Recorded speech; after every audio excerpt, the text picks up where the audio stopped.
Thank you, Mr. Secretary General, Your Excellencies, ladies and gentlemen, and distinguished guests. I am honored to be here today.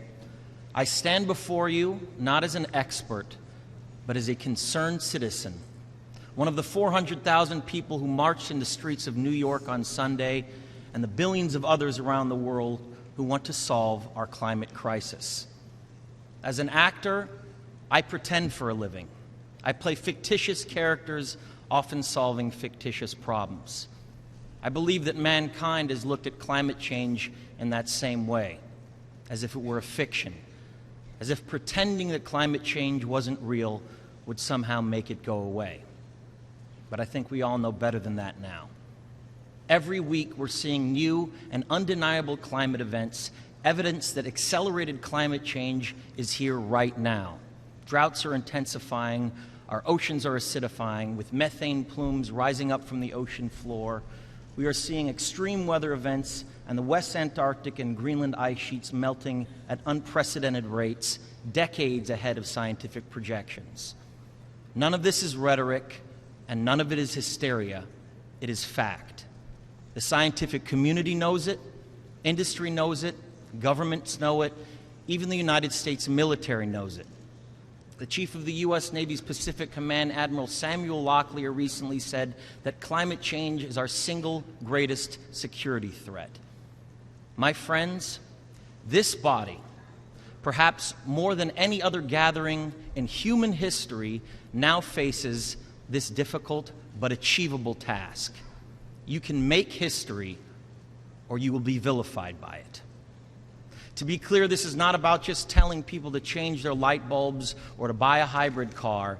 This disaster has grown beyond the choices that individuals make. This is now about our industries and our governments around the world taking decisive, large-scale action. Now must be our moment for action. We need to put a price tag on carbon emissions and eliminate government subsidies for oil, coal, and gas companies. We need to end the free ride that industrial polluters have been given in the name of a free market economy. They do not deserve our tax dollars. They deserve our scrutiny, for the economy itself will die if our ecosystems collapse. The good news is that renewable energy is not only achievable, but good economic policy.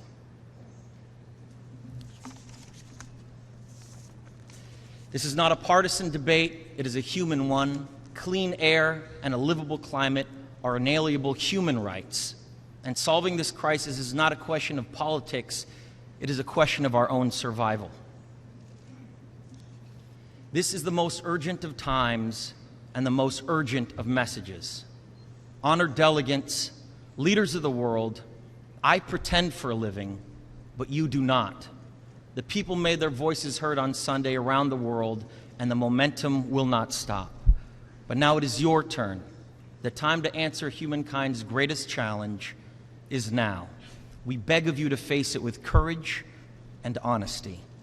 Thank you.